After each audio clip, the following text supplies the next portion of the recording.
Hola, ¿qué tal? Bienvenidos a su podcast, Bueno Te Me Cuidas. Hoy tengo al candidato a alcalde por la ciudad de Guatemala, Tono Coro. ¿Cómo estás? Bien, muchísimas gracias, ahí, contento. ¿Qué tal todo últimamente? Contame, ¿cómo han estado tus días? Pues bastante cargados, con mucho trabajo, pero entusiasmados, contentos, visitando a los vecinos de las diferentes zonas de la ciudad de Guatemala.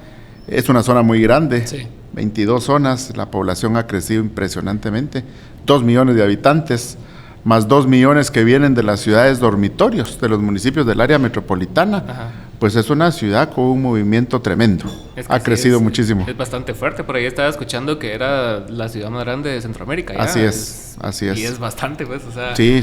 ¿Y cómo ve usted, ahorita que está viajando a las diferentes zonas, cómo es ese contacto con la realidad? Es así, una cosa es así como imaginarse uno el panorama, otra cosa ya es estar en el lugar, ¿verdad? Así es. Yo honestamente me imaginaba la ciudad un poquito diferente, digamos, un poquito más avanzada. Sí, pues. Digamos, estuvimos en la zona 18, adelantito del Paraíso, en un sector ahí en zona 18, y me decía mi esposa, Tono, este sector está tan abandonado, no tiene asfalto, no tiene alumbrado público, la gente no tiene agua, no hay drenajes, pero qué abandono. Parece un municipio del interior del país. Sí, le dije, no, Angie, disculpe, le dije con todo respeto. El interior del país no está así. El interior del país ha mejorado impresionantemente desde que existe el aporte constitucional. Las condiciones del interior del país están diferentes. Hay calles adoquinadas, servicios de agua, drenajes, plantas de tratamiento. Y realmente yo veo dos ciudades. Una ciudad donde hay de todo, gracias a Dios. Sí. Y una ciudad donde la gente está sufriendo muchísimo por la falta de los servicios. Y luego hay que reconocer que esta es una ciudad que no tiene un sistema de drenaje sanitario. O sea, no tenemos... ¿Hace cuánto no se le hace el mantenimiento a los drenajes? Lo que pasa es que no tenemos drenajes sanitarios en la ciudad, solo hay drenajes pluviales. Y entonces, en los drenajes pluviales van las aguas residuales, las aguas grises, las aguas de los inodoros, ahí va todo. O sea, tenemos un sistema mixto. Por eso es que Ciudad de Guatemala no tiene plantas de tratamiento, no hay ni una. Y los municipios del área metropolitana, ya la mayoría ya han cumplido con la ley en construir sus plantas de tratamiento. De eso me he dado cuenta, de que la ciudad sí está bastante deteriorada. Hay una gran diferencia entre zona 14, por ejemplo, zona 10, y zona 18, y zona 7, y zona 21, es otra la historia. Es la dualidad que se maneja en la ciudad. O sea, exactamente. Que como que hay zonas donde el alcalde se preocupa más por pintar, por limpiar, por poner flores, por poner todo, y otras que las tiene completamente olvidadas. Pues, y creo que responde al mismo sistema por el cual fue como fundada la ciudad, pues, o sea... Es cierto. Yo creo que responde al sistema de trabajo de la actual administración, ¿verdad? Porque, digamos, es una municipalidad con 3,000 millones de quetzales de presupuesto, más 1,500 millones en el fideicomiso, que casi nadie conoce cómo se lo gastan, cómo se mueven. Y eso escuché que es ilegal. Totalmente, sí, totalmente, porque, digamos, el Ministerio de Finanzas y la Contraloría de Cuentas emitió una resolución ya hace algunos años, donde dijo que los fideicomisos tienen que ser prohibidos, son prohibidos en el país, porque la Contraloría no los puede auditar, ¿verdad? Entonces, digamos, por ejemplo, la Contraloría de Cuentas audita a todas aquellas entidades públicas. Claro. Pero una entidad privada, a no ser que digamos, esté un mandato implícito directamente desde el Congreso de la República, sí lo puede hacer. Cosa que no va a pasar. Cosa que no va a pasar, porque, digamos, el sistema bancario no va a permitir que llegue la Contraloría de Cuentas. Pues ellos tienen la Superintendencia de Bancos, claro. Es el ente rector y quien los audita. Pero, digamos, esa es la razón por la cual los fideicomisos no deben de existir, porque no son nada transparentes. Y eso es lo que preocupa, porque la municipalidad, con esos 3,000 millones, tiene casi el 92% para funcionamiento y un 8% para inversión. Y entonces, ser al revés, ¿no? Correcto. Ese es el problema que está teniendo la ciudad. Por eso el abandono de muchas zonas. ¿Por qué? Porque tienen el presupuesto destinado para el clientelismo político. Exacto. Para sus amigos, para proyectos de esto, de lo otro. Por ejemplo, la municipalidad ya demostró que no tiene la capacidad de prestar el servicio de transporte. Sí, antes lo prestaban los privados. La municipalidad centralizó el tema y quedaron mal. La verdad es que les quedó grande el tema, demostraron que no no pueden administrar el transporte de la ciudad de Guatemala. Incluso hay zonas donde hay doble parada de Transmetro y es así como, o sea, no hay una razón por la cual haya dos paradas de Transmetro. O sea, una aquí y la otra en la siguiente calle, como en la zona 4. Así es, sí. Y en contraposición a esto, vemos en la zona 18, ¿va? 5 kilómetros y medio de distancia entre una parada y otra. Tampoco se vale, pues, ¿verdad? Sí, es cierto. Hay ese problema. Y aprovechando que estamos hablando de las paradas del Transmetro, todas estas paradas de buses no tienen un servicio sanitario. Y entonces los pilotos sufren, la gente sufre, porque yo estaba hablando con unos pilotos y me dicen, Tono, y hay varios pilotos que se les ha reventado la vejiga y hay pilotos que se han orinado ahí manejando. Sí, ni modo que algunos parquean el bus y se bajan corriendo. Por ejemplo, en Atanasio se bajan unos corriendo al McDonald's o al Campero, pero ahora ya no los dejan entrar porque saben que no consumen, solo entran al baño, entonces ya no los deja entrar el policía. Yo creo que es algo de lo que hay que arreglar, pues, o sea, tiene que prestar la municipalidad servicios sanitarios, servicio de parqueo, por ejemplo. Eso la municipalidad lo puede prestar perfectamente bien y al final también son ingresos municipales, pues, pero digamos lo más importante es que exista el servicio. Sí. Ahorita yendo un poco más atrás en el tiempo, o sea, muchas personas lo empezaron a conocer porque trabajó en Santa Catarina Pinula y estuvo ahí 4 periodos, si no estoy mal. Así es. Y que realmente las personas vieron el avance de Santa Catarina Pinula y vieron todas las cosas que usted logró. Entonces quisiera que nos llevara por el tiempo durante sus 4 periodos y cómo encontró la municipalidad versus cómo la dejó. Interesante recordar. Por ahí dicen que recordar es volver a vivir. Interesante. Claro. Quiero contarle que yo trabajé 14 años como técnico en la Municipalidad de Guatemala. Luego, por mandato presidencial, el licenciado Óscar Berché me manda de candidato a alcalde a Santa Catarina. En el año 99, pues más que hacer campaña, hicimos plan de gobierno.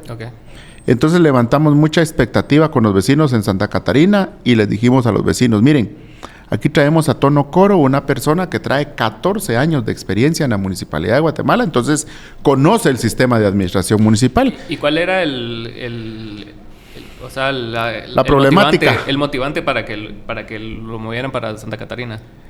Lo que pasa es que yo iba de candidato a diputado en el año 99 y me sacan de la lista de la candidatura a la diputación y me manda el licenciado Berché de candidato a alcalde en Santa Catarina. Realmente creo que fue una estrategia de partido, fue una estrategia partidaria porque... ¿Esto era el PAN o el GANDARA? El PAN, sí, mandan a Salvador Gándara, por ejemplo, a Villanueva, a Edgar Axip lo mandan a San Pedro Zacatepeques, a Tulio Meda lo mandan a Fraijanes y así nos distribuyeron, pues y nos tocó que ir a poner en práctica lo aprendido. Ahí, digamos, yo tuve en aquella oportunidad el honor de ir a una capacitación a España, por ejemplo, en temas de cómo hablar en público, de retórica, de tema de análisis, investigación y análisis político, que al final son componentes que se necesitan para una carrera como esta. Entonces, tengo que reconocer que en el Partido de Avanzada Nacional de aquel entonces, el PAN,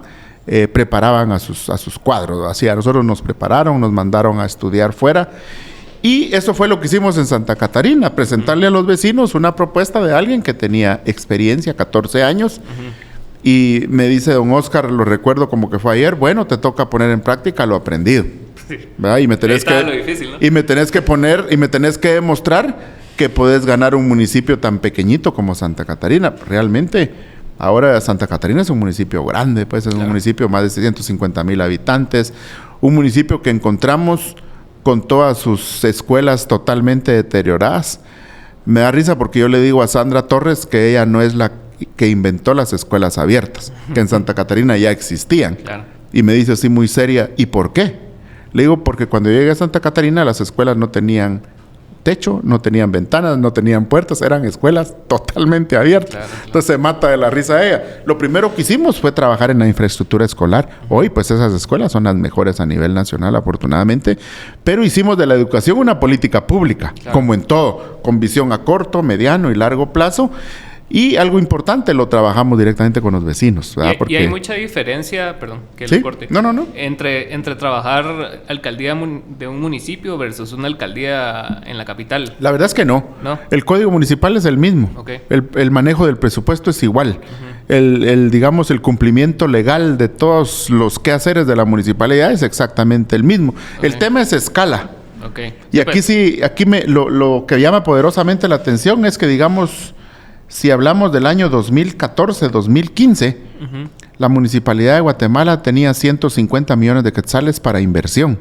Y nosotros en Santa Catarina teníamos 180 millones. O sea, teníamos más nosotros en Santa Catarina que la misma ciudad de Guatemala. ¿Pero por qué? Por lo que hablamos al principio, que el 90% lo tienen para funcionamiento. Claro. Miren, ahorita si revisamos Guatecompras, el alcalde Quiñones ha gastado 1,250 millones de quetzales en 5 años a través del sistema de compras de 25,000 quetzales, por ejemplo. Eso no es transparente, pues eso no se vale. Eso no, así no es el tema. Yo lo digo, qué raro que no le han caído con temas de fraccionamiento.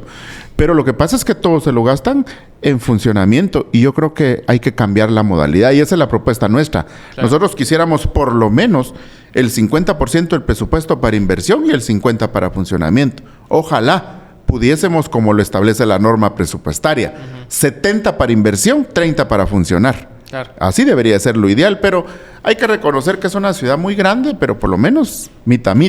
Sí. ¿Verdad? Que, por ejemplo, de los 3,000 millones, que tengamos 1,500 millones para invertir, eso ya nos va a permitir construir la infraestructura que queremos hacer en los barrancos, que queremos desfogar el tráfico, digamos, en los barrancos, nos va a permitir la construcción de pozos, traer el agua a la montaña para la ciudad de Guatemala, que urge, porque estamos con un déficit en cuanto a la producción del agua, y luego trabajar la infraestructura. Miren, las calles ya hay que mejorarlas, hay que cambiarlas, no solo bacharlas, hay que hacerlas de nuevo porque la vida útil terminó, hay que hacerlas de nuevo.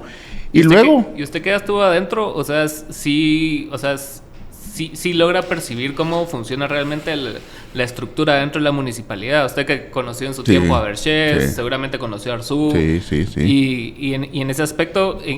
¿Qué fue lo que cambió tanto para que las cosas, o sea, no sé si se rompieron ya, pero por lo menos dejaron de funcionar tan bien, ¿verdad? Porque hubo una época donde la municipalidad sí fue algo funcional y sí era algo bueno, pues por lo menos. Por supuesto. Recordemos, don Oscar Berché fue el que hizo la calzada La Paz y hizo la Atanasio Tzul, por ejemplo, que ahora son arterias que funcionan. Sí, por supuesto. Don Oscar Berché pavimentó, por ejemplo, la Reformita, allá Guajitos, Venezuela, toda esa parte de la zona 21, todo eso era de tierra.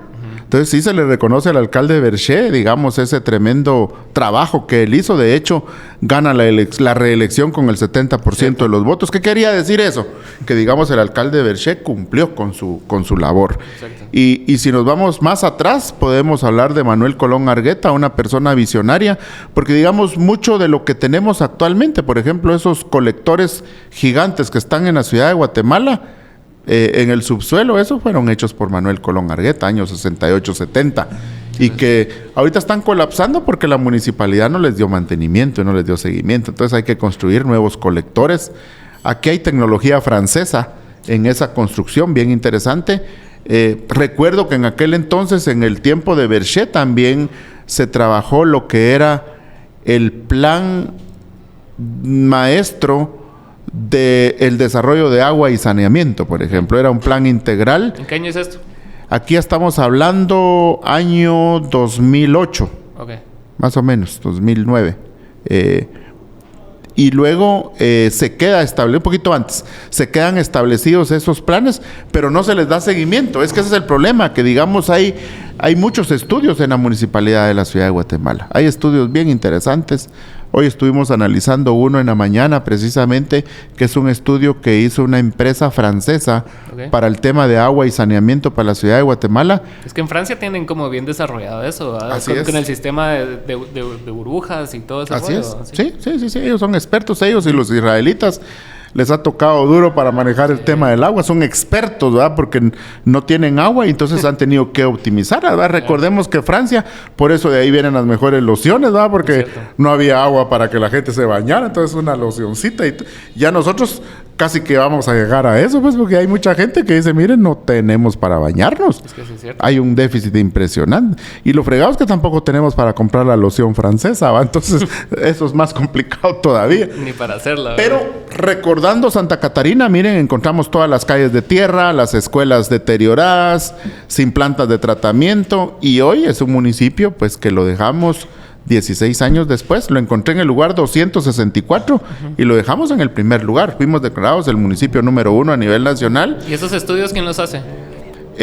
Por ejemplo, lo de educación nos certificó la UNESCO. Okay. O sea, la UNESCO certifica a Santa Catarina como la primera municipalidad con más de 150,000 habitantes libre de analfabetismo. Okay. Encontramos un analfabetismo del 26% y lo dejamos en 0. Sí, pues. Por supuesto, nos tuvimos que tardar 11 años para eso, ¿va? Porque esos procesos son largos. Claro. Pero eso es, digamos, el orgullo más grande de todos los vecinos. Sus escuelas con internet, los chicos con tablet. Por ejemplo, el 50% de los chicos se quedaron con su tablet, ya no le dieron seguimiento el siguiente alcalde, ya no las compró, pero digamos, se quedaron, digamos, las escuelas están funcionando. Y luego todas las calles asfaltadas, se hizo el sistema de drenaje, pues todo era de tierra, ¿va? Se hicieron sistemas de drenaje, plantas de tratamiento, polideportivos, el hospital, el mercado, el estadio. Prácticamente todo. Sí. Entonces, por ejemplo, el actual alcalde no tiene necesidad todavía de cambiar el asfalto, ¿va? Porque fue un buen asfalto hecho para largo plazo. El alcalde se ha dedicado a sistemas de transporte, a darle mantenimiento, a darle seguimiento al tema, y eso creo que es lo más importante, ¿va? En un municipio, darle seguimiento a lo que está funcionando bien.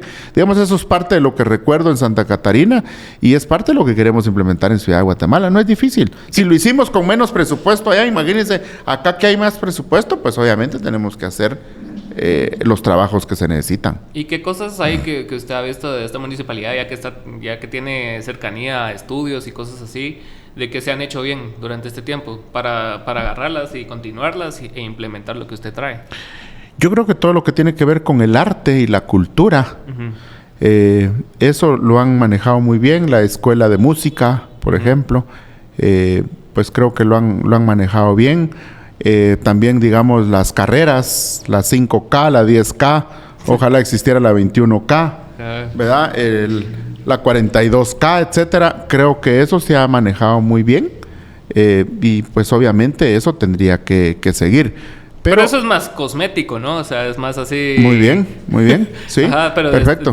En cuanto a infraestructura y trabajo... Pues de infraestructura no le podría decir porque yo no veo ningún proyecto de infraestructura de lo cual nos podamos sentir orgullosos los vecinos de la ciudad de Guatemala. Okay. Lo único que veo es el paso a desnivel que recién hicieron aquí en la Guardia de Honor, donde era la antigua escuela politécnica. Es lo único que veo como infraestructura. Veo que están cambiando el asfalto en zona 15, zona 10, zona 16. Y yo también quisiera que lo hicieran en zona 18, zona 7, zona 21, que la gente me está pidiendo que ya quisieran que se les trabajara. A veces la gente piensa que el candidato tiene la facilidad de ir a hacer los proyectos, pero realmente el que tiene la obligación es el alcalde, pues. Pero...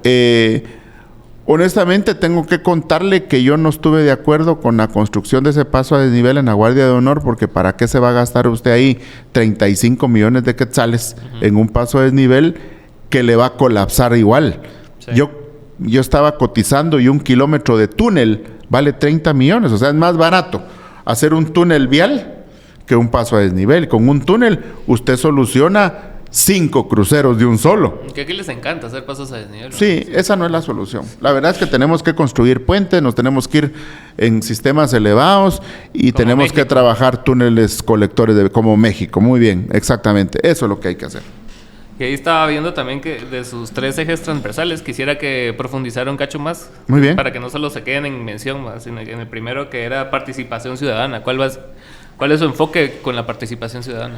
Yo creo que la participación ciudadana es lo más importante en nuestro plan de gobierno. Okay. Y dicho sea de paso, me dio muy buen resultado en Santa Catarina. Y la razón es muy sencilla. Digamos que la participación ciudadana lo que permite es democratizar el presupuesto, democratizar las decisiones. Digamos, yo no puedo estar encerrado en una oficina como alcalde tomando las decisiones de este país o de esta ciudad. No se puede. Digamos, las decisiones las tenemos que tomar de manera democrática, de manera colectiva, donde todos los vecinos podamos participar. Y eso es parte de lo que me dio muy buen resultado en Santa Catarina, la participación ciudadana. O sea, las decisiones no las toma el alcalde ni el consejo. Las decisiones en principio las toma los vecinos, qué es lo que necesitan, cómo lo quieren, de a cómo, etcétera, y ya viene el alcalde y el consejo, lo someten a aprobación y se materializa y se ejecuta la obra. Y luego, ¿qué tan alejado de la realidad tiene que estar como para no tener una sensación de lo que piensa la mayoría de las personas? Es porque no transita las calles, es porque no está en donde sucede la vida, ¿va? Es bien sencillo, mírela, cuando usted tiene algo que ocultar, pues no lo publica, ¿va? Así de sencillo. Entonces, digamos, yo creo que la municipalidad oculta muchísimas cosas y esa es la razón por la cual no le dan la participación al vecino. Claro. El vecino ya tiene que acostumbrarse también a exigir que se le construyan sus obras. Por eso yo felicito a los vecinos de Zona 21 que tuvieron ahí la valentía de parársele al alcalde y decirle: alcalde, por favor, ¿qué onda? Necesitamos agua, pues no sea ingrato, cumpla con su función de alcalde.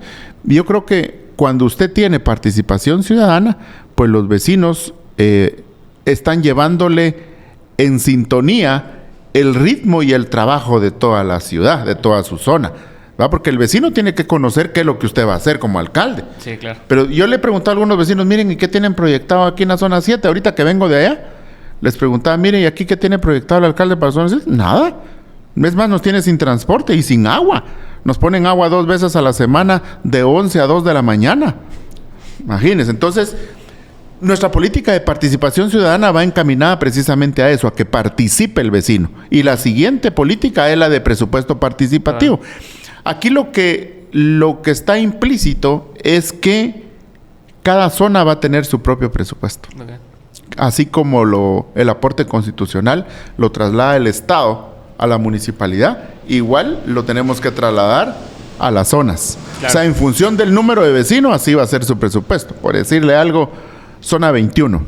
La Zona 21 va a tener 200 millones de quetzales en los 4 años. O sea, van a tener 50 millones de quetzales al año. Entonces, ese es presupuesto participativo. En la política de participación ciudadana, los vecinos van a decidir qué quieren hacer con esos sus 200 millones. El alcalde y el consejo lo que tienen que hacer es cumplir con lo que la mayoría establece. Pero eso también es como peligroso dejárselo todo al vecino, ¿no cree? No, porque digamos, usted sigue teniendo la capacidad y la posibilidad de hacer la ejecución. O sea, no traslada el dinero per se, sí, pues, sino que lo que usted hace es que democratiza la decisión. Ya cuando la mayoría de los vecinos en una votación deciden, porque le cuento que sí hay controversia, porque hay vecinos: yo quiero la escuela, no, yo quiero el centro de salud, no, yo quiero un parque, yo quiero un estadio, yo quiero alumbrado público. Claro. Entonces todo eso, toda esa lluvia de ideas y todo eso que se da en un cabildo abierto se materializa en una elección. Okay. Y ahí es donde se le dice al vecino: bueno, señores, la mayoría manda. Claro. Se somete a votación y lo que sale en primer lugar, eso es. Entonces, ¿qué hace usted como alcalde? Legitima esa decisión del vecino. Y eso es parte de lo que a mí me encanta y me dio buen resultado. Y luego lo que establece la ley. La transparencia y la rendición de cuentas, que es un eje transversal en nuestro plan de gobierno, que cada 4 meses tenemos que estar entregando cuentas. No es porque yo lo diga o yo quiera, lo establece la ley. Que es indispensable, ¿no? Hay que hacerlo, por supuesto. Yo le tengo que decir al vecino: señores, en estos primeros 4 meses se ingresaron 200 quetzales y se gastaron 200 quetzales. Saldo, 0, no tenemos nada. O entraron 100 quetzales, se gastaron 50, tenemos 50 quetzales para el ejercicio posterior. O sea, eso es parte de lo que hacíamos nosotros en Santa Catarina, y los vecinos pues están y conocen la realidad de su ciudad. O sea, no hay nada que ocultar. Todo tiene que ser transparente. Sí, algo que me llama mucho la atención, que en esta época de elecciones he tenido la oportunidad de hablar con bastantes candidatos, ya sea para presidente, y de hecho este es el primer candidato a alcalde, pero todos como que se... Qué honor, muchas gracias. Que se centran como en la misma problemática, Y lo que me parece muy peligroso es cuando tienen respuestas demasiado rápidas y fáciles ante los problemas que hay. Digamos el problema del agua, ¿va? Entonces logré hablar con unos en Pasos y Pedales y con otros en algún meeting político y todos, no, así es que el problema del agua es tal y tal y tal y solo hay que traer agua de no sé dónde. Pero ya llevarlo a la práctica es otra logística, es dinero, es inversión. Entonces yo siento que sí es bastante elemental como que... la importancia de la transparencia, pues, o sea, tanto en el dinero que se gasta, sino que en los métodos que se utilizan para llegar a eso, pues. Por supuesto. Solo para que se formen una idea, traer el agua de la montaña, del nacimiento del río Motagua para acá, para la ciudad de Guatemala, es una inversión arriba de los 5,000 millones de quetzales. O sea, no estamos hablando de que, ay, no se preocupen, eso ya. No, es todo un proceso. De hecho, el proyecto de Xayapixcayá es un proyecto que duró una buena cantidad de años. Es un proyecto que trabajó la municipalidad en aquel entonces, años 68, 70 por ahí, con una inversión de préstamo del BID. Ajá. Entonces, sí son procesos largos, no es solo de, como decía mi mamá, de soplar y hacer botellas. No, aquí, sinceramente... eso es complejo, ¿va? Sí, y claro. El funcionario y el candidato también tiene que ser responsable, porque tampoco por ganar va a ofrecer el cielo y las estrellas y después allá... Es que cuando se cae mucho en populismo. Así también, es, después cuando llegan al cargo, incumplen. Y quedamos mal los políticos porque dicen, todos vienen a ofrecer y no cumplen. Es cierto, porque ofrecen cosas, primero que no saben. Ajá. Y es ahí donde tiene mucha importancia la capacidad y la experiencia. Claro. Eso pesa mucho en la toma de decisiones para elegir a un alcalde. Por supuesto. Definitivamente. Y usted que ha estado en bastantes procesos electorales y en bastantes partidos, ¿cómo ve la política de los partidos aquí? O sea, ¿usted cree que simplemente es un vehículo para llegar a, o si usted se tiene que ver reflejado en los valores del partido, o cómo lo ve usted? No, lo que pasa es que los partidos, eso es lo que son vehículos electoreros, ¿verdad? No tenemos institucionalidad acá en Guatemala en los partidos políticos. Eso sería lo ideal, ¿verdad? Eso sería lo ideal. Por ejemplo, ahorita tenemos 30 partidos políticos participando por la primera magistratura, ¿va? Hablábamos ahí con Ángel y me decía, mira, deberían de existir solo unos 2 o 3. ¿Para qué tantos?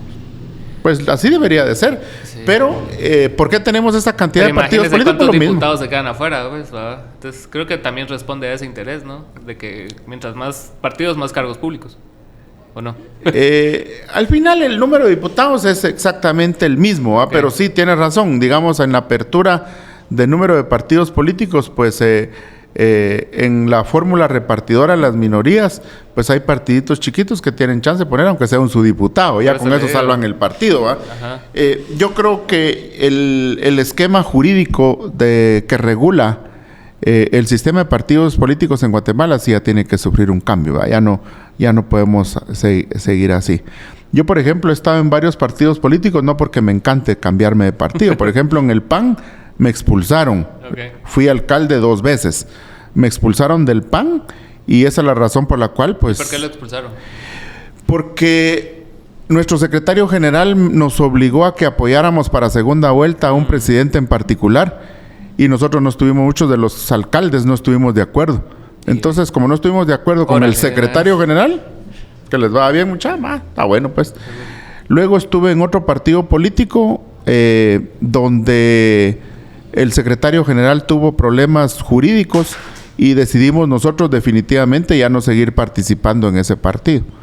Luego estuve en otro partido político que estaba gobernando y me piden que teníamos que privilegiar la adjudicación de un proyecto para una empresa en particular, que era un proyecto del BID. Y les dije, yo no le voy a decir al BID que elija a una empresa que no calificó, pues definitivamente yo no estoy de acuerdo.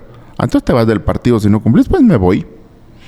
Y entonces a veces hay gente que solo critica y dice, no, es que se pasa de un partido político a otro. No, investiguemos por qué se ha cambiado. Digamos, uno no se va a prestar a cuestiones ilegales porque definitivamente para esa gracia mejor me voy, pero no me voy a prestar a ninguna maniobra ilegal. ¿Y usted no cree que eso causa como, no inestabilidad, porque quien no sabe, pues va, y tampoco se va a poner a investigar, pero por ejemplo, o sea, creo que ese es uno de los puntos fuertes que ha tenido tanto Arzú como Quiñones, que se han mantenido así como que solo en un partido, o usted no lo ve así? No, ellos han tenido 4 partidos. Ellos, PAN, la coalición Creo, Unionista y Valor. Ahorita es con Valor. Sí, o sea que... Y estuvieron y también hicieron una alianza con el partido Todos, si recordamos. Hubo una alianza entre los unionistas y todos. Ellos han pasado en 5 partidos políticos, o sea, tampoco que se vengan a creer que somos niñitos de la primera comunión. ¿Qué esperas? Esos son más...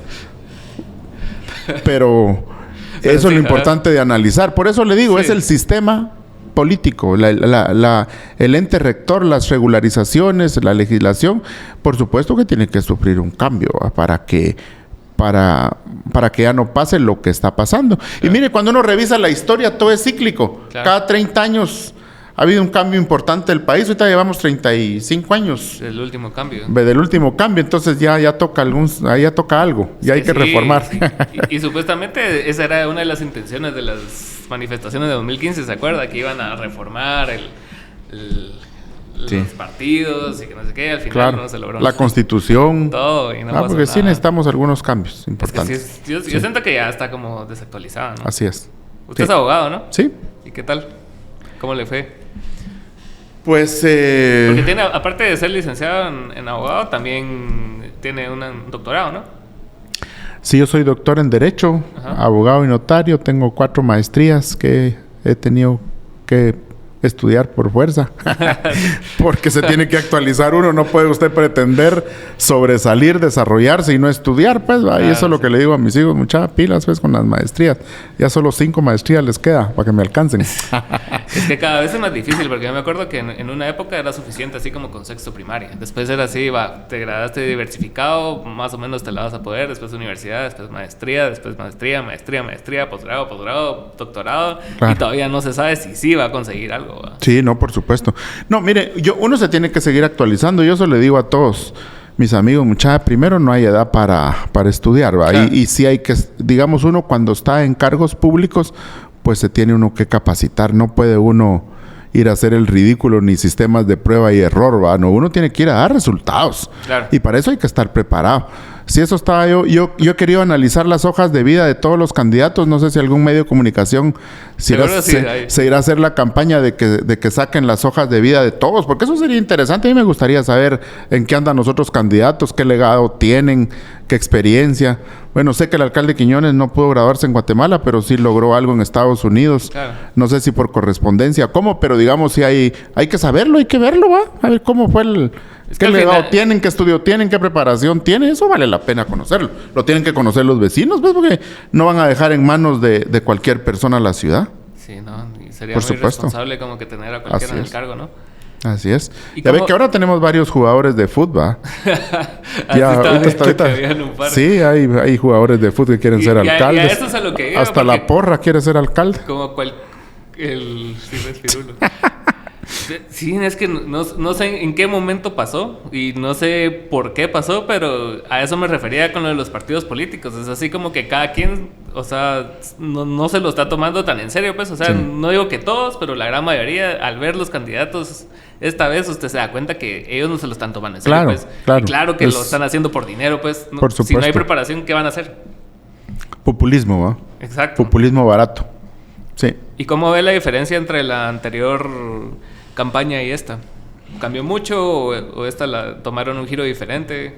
Yo creo que esta campaña tomó un giro diferente precisamente por la influencia de las redes sociales. Okay. Digamos, esta campaña sí es otra historia a las anteriores. Y digamos, la elección anterior tuvo algunas pinceladas fuertes en temas de redes sociales. Esta sí está estrictamente monitoreada por medio de sistemas de redes sociales, ¿verdad? ¿Y le gusta o simplemente es lo que es y se adapta? Pues fíjese que yo creo que es cuestión de adaptación, ¿verdad? Porque digamos, yo me formé con otro sistema, digamos, de cómo hacer la política. Ya ve que ahora hasta personas muy, muy formales y serias salen bailando el chicharrón ahí en el TikTok, ¿verdad? Entonces, yo creo que es cuestión de que como que no quieren que los deje el tren en temas de redes sociales. Ahora, yo pienso que tiene que seguir siendo muy formal el tema político, ¿va? Porque, digamos, la decisión de un pueblo de elegir sus autoridades, pues ahí nos estamos jugando el futuro del país, de la ciudad o de los municipios. Y al jugarnos ese futuro, nos la tenemos que jugar correcto y en todas las de ley, ¿va? No podemos... Esto no es un juego. No, esto es un juego. Aquí es la está... vida, pues. Por supuesto, aquí está la vida de toda la comunidad, pues, de todo el país, de la ciudad, del municipio. Y yo creo que sí, pues uno se adapta, pues, a los sistemas de cómo hacer y trabajar política, sobre todo cuando hay también una limitante, la cual es buena en temas de publicidad, televisión y todo, porque creo que llegaron a lo absurdo hace algunos años en temas de publicidad.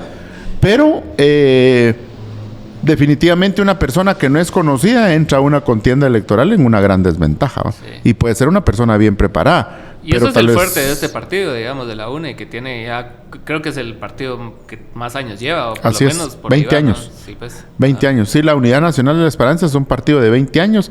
Es el más conocido a nivel nacional, hasta en la comunidad más alejada que ni se imagina uno que existe. Ahí hay un rotulito de la UNE y la conocen perfectamente bien.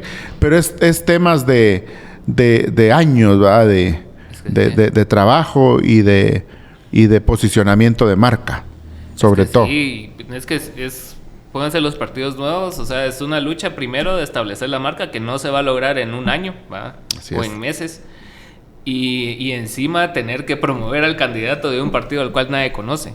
¿Ah? Así es. Entonces, a menos que la personalidad sea muy fuerte del candidato y ya sea conocido, se va a lograr. De lo contrario, es bien complicado. Y algo curioso que mencionaba es del TikTok y de las redes sociales.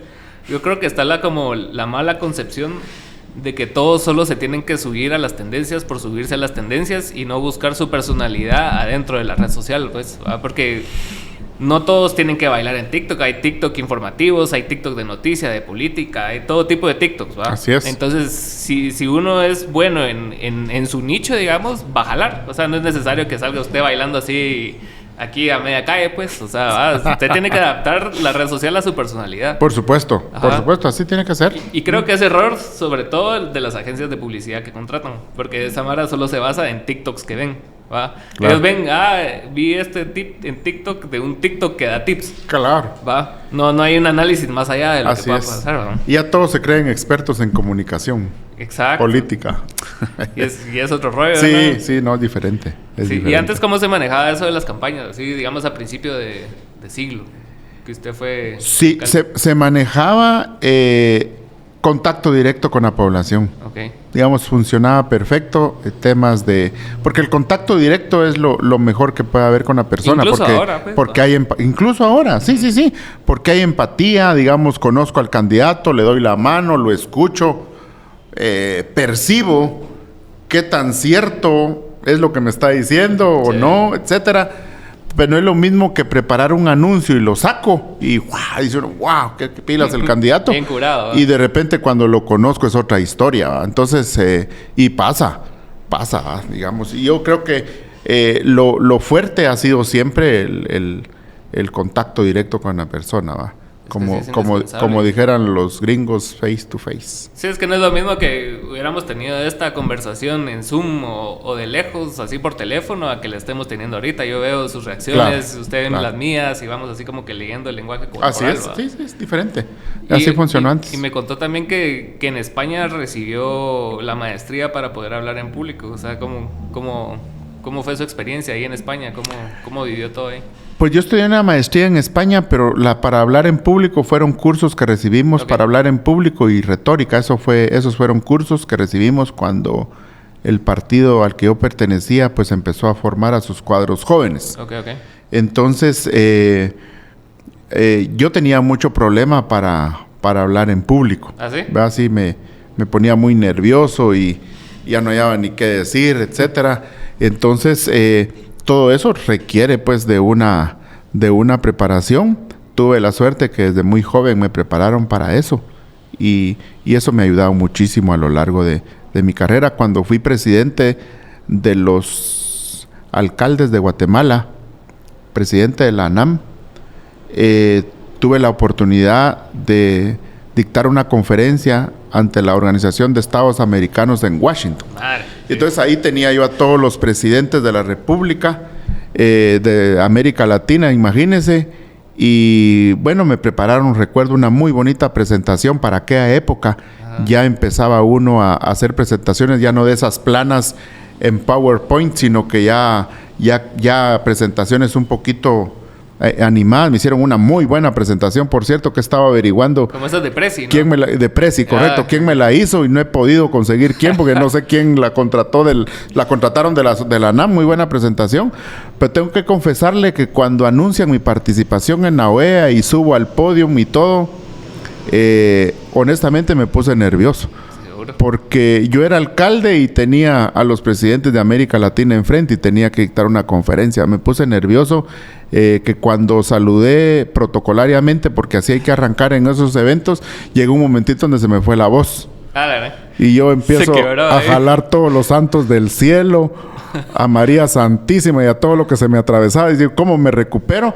Me recordé de mi curso. Que lo que hay que hacer es tratar de toser, que es una cuestión natural que nadie se da cuenta. Entonces, cuando usted le pasa eso, usted hace así. Cuando usted va a toser, se le acercan 2, 3, 4 vasos de agua. Usted toma agua y toda la gente le ayuda, pero es una cuestión normal. Y usted dice, perdón, y ya, sigue. Así de sencillo.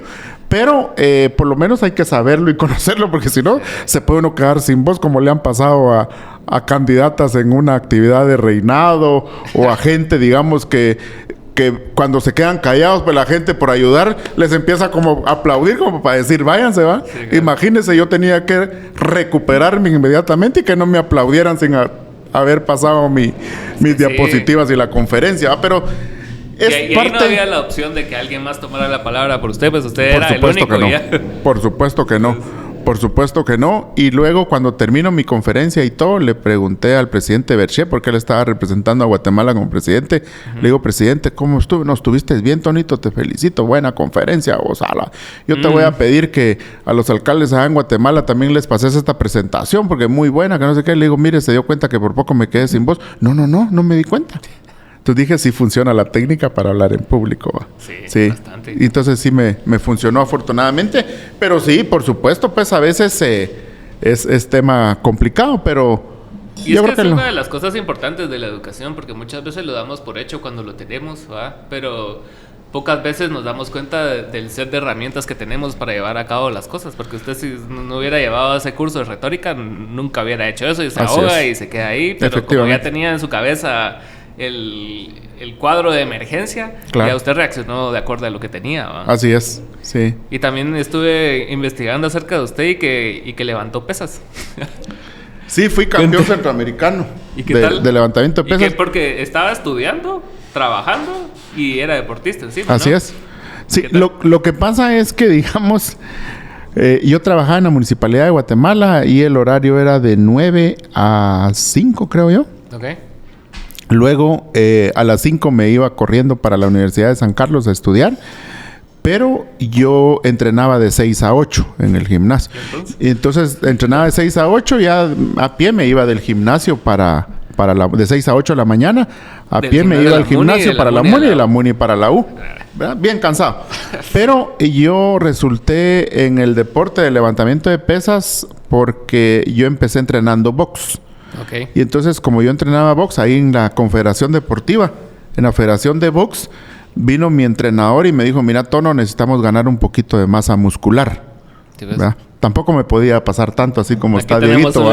Tampoco me podía pasar tanto, ¿va? Porque era solo ganar un poco de masa muscular, pero no tanto, ¿va? Y entonces yo pesaba 109 libras. Y me dijeron, Tono, necesitamos subir un poquito. Flaco, sí, sí tenía 17 años. Pero 109, a los 19, ¿cuánto medía? Bueno, a los 17 años, como unos 60 y algo, a 68, porque mido unos 70. Okay. Unos 68 por ahí, que a esa edad ya está uno ya casi... En las últimas. Ya casi en el límite. Correcto. Entonces viene el entrenador y me dice, mira, Tono, te voy a hacer una notita y te vas a ir con el licenciado Luis Rosito a la Federación de Pesas para que él te entrene un poquito y vas a ir a ganar un poco de masa muscular. Y en efecto, pues me fui a la Federación de Pesas, me dieron la bienvenida, pero no me dieron los ejercicios que yo necesitaba para el box, sino que me empezaron a enseñar el levantamiento olímpico, en levantamiento de pesas. Y a los 4 meses yo solo tenía que ir por 6 meses. A los 4 meses se atravesó una competencia nacional y me dice, Rosito, mira, Tono, te preparas para el sábado, ahí te venís, porque vas a participar en una competencia de pesas. Yo le dije, va, está bueno, pues. Cometí un error como que... si nada. Sí, cometí un error que... Yo le conté a mi mamá que iba a participar en pesas y me dio un desayunón de película, ¿va? La madre. Y entonces, cuando llego al gimnasio y me peso, porque ahí uno compite por categorías, por peso corporal. Está bien lleno. Me peso, me dice Rosito, vos, ¿y a qué hora te cambiaste de categoría? Porque por 2 libras, de plano, como iba bien forrado, ¿va? Por 2 libras me pasé de categoría. Me tocó que competir en una categoría de más grandototes solo por el gran desayuno que me había echado. Y entonces, pero lo interesante es que quedé en tercer lugar y me dieron una medallita. Okay. Esa medallita me dejó 25 años ahí en la federación. 25 duró. Me quedé, fui 10 años competidor, seleccionado nacional juvenil, mayor, campeón centroamericano y 15 años como directivo. Empecé siendo vocal, después tesorero, secretario y terminé siendo el presidente de la Federación de Pesas, cargo que entrego en el año 2011, creo yo. Y luego también tuve un cargo internacional en la International Weightlifting Federation, que es nuestra organización del deporte a nivel mundial. Y soy árbitro internacional de primera. He participado como árbitro de levantamiento de pesas en campeonatos mundiales y en los Juegos Olímpicos de Londres. Entonces, el deporte para mí ha sido lo más importante. Le he entrado con todo, mucha disciplina. De hecho, el mismo deporte es el que me ha permitido ser disciplinado en todas mis actividades, porque sí lo soy. Me encanta que todo tenga que ser perfecto. Es que me frustro si las cosas no salen bien. Es bastante importante poder extrapolar las cosas que uno es bueno en diferentes áreas, ¿verdad? O sea, como la disciplina la supo extrapolar a lo político y a todo, y es bastante importante como el saber de que uno tiene la capacidad de ir en diferentes caminos con la misma eficacia, ¿verdad? Claro. Y luego pues cerré el tema del deporte federado, lo cerré organizando un campeonato mundial aquí en Antigua Guatemala. Primera y única vez en la historia que se ha desarrollado un campeonato mundial de levantamiento de pesas en Guatemala, porque este es un deporte muy europeo, sí. Usted muy de los países de la antigua Unión Soviética, de la URSS, es más que todo de por allá se maneja el tema de levantamiento de pesas. Los chinos han agarrado una preponderancia importantísima en ese deporte, pero yo creo que lo más importante de todo eso es la disciplina que le queda a uno dentro de su formación, ¿verdad? Y no es coincidencia que esos países sean así de desarrollados, o sea, la inversión en lo estatal es bastante importante, pues. Así es. Y hablando de eso, ¿usted con qué ideología simpatiza más? Fíjese que yo sí soy un poquito ajeno al tema ideológico, pero yo me ubico, digamos, centro-derecha. Ajá. No soy extremista porque, digamos, los extremos no nos llevan a absolutamente nada, pero si me tengo que ubicar en algún sector, pues soy más centro-derecha que cualquier otra cosa. Que siento que aquí hay una como no solo poco conocimiento, sino que también hay como fobias a ciertas cosas. Es así como que si algún partido se declara como socialdemócrata o algo así, a la mara es así como que ya siente que Stalin está viviendo aquí. Este es Chairo, sí. Ajá. Aquí, ahí viene Lenin o Marx, o Karl Marx, bueno. Sí, no, por supuesto. Yo creo que al final los extremos son los que son malos. Ese es el problema. ¿Verdad? Porque yo conozco, por ejemplo, tengo amigos extraordinariamente pilísimas que son de izquierda, tampoco son radicales, y son pues extraordinariamente pilas en temas de análisis políticos, sociólogos de primerísimo nivel, y también conozco militares que ultraderechas extraordinariamente pilas, digamos, muy proclives a temas estratégicos y todo. Obviamente su formación los lleva a eso, pero la gente a veces piensa que como que es malo ser de una tendencia o malo de ser de otra. Es que para las dos van a haber críticas. Correcto. Yo con lo que no comparto es con los extremos realmente, ¿va? Yo siento que el tema tiene que ser muy democrático, tiene que ser de mucha participación. Por supuesto que la familia es lo más importante, digamos, en el desarrollo de una sociedad, y yo creo que nos tenemos que ubicar ahí, partir precisamente del desarrollo integral de la familia, de la persona. Sí. Para mí eso es lo más importante. Y no necesariamente como la familia como la hemos pintado, a mi manera de ver, por ejemplo. O sea, póngase, yo crecí sin padre, ¿va? Entonces mi familia fue mis abuelos, mi mamá. Entonces tuve suficientes redes de apoyo, mi hermana, mi cuñado de ese entonces fueron suficientes redes de apoyo que aportaron para mi crecimiento y para mi desarrollo, ¿va? Entonces siento yo que la comunidad también puede ser familia, ¿va? Por supuesto, por eso es el tema de la convivencia social, ¿verdad? Exacto. Sí, no, interesante. Pero bueno, muchas gracias, Tono, por tu tiempo. A usted, muchísimas gracias. Y seguimos hablando, pues. Encantado de conocerlo y éxitos. Gracias, ojalá que le vaya bien. Muchas gracias, ahí le encargo el voto. Gracias.